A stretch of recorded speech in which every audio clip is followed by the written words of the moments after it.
Well, Cuba is an interesting case. Cuba is, not doing very well right now.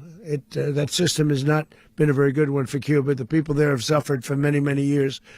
And I think Cuba is going to be something we'll end up talking about because Cuba is a failing nation right now, very badly failing nation.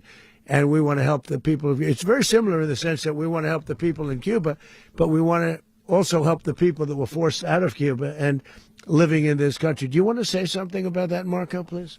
Well, I mean, I just gave you a statement a few minutes ago about, when the president speaks, you should take him seriously. So suffice it to say, Cuba is a disaster. It's run by incompetent, senile men, and in some cases, not senile, but incompetent nonetheless. It has no economy. It's in total collapse. And by the way, they were, all of the guards that helped protect Maduro, this is well known, their whole spy agency, all that were full of Cubans.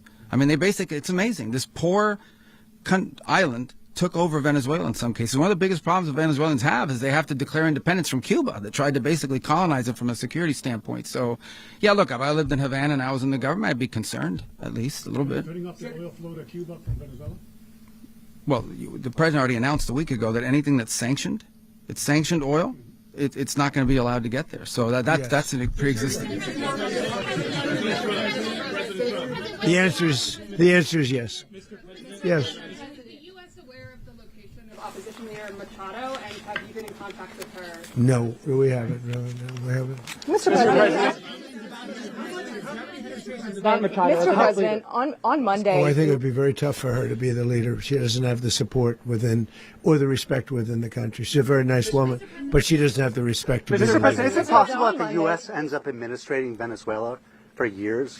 Well, it won't cost us anything because the money coming out of the ground is very substantial. So it's not going to cost us anything. We want safety there. We want to be surrounded by countries that aren't housing all of our enemies all over the world. That's what was happening, and you don't want to have that.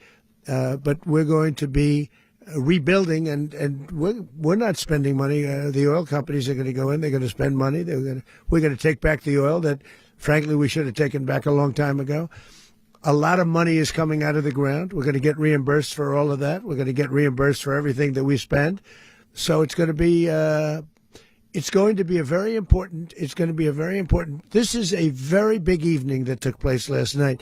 We have to be surrounded by safe, secure countries, and we also have to have energy. Very important. We have to have energy that's real energy, not where they're getting 4% and 5% of the energy out of the ground.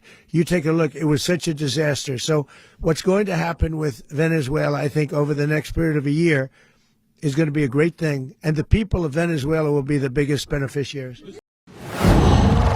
Wow.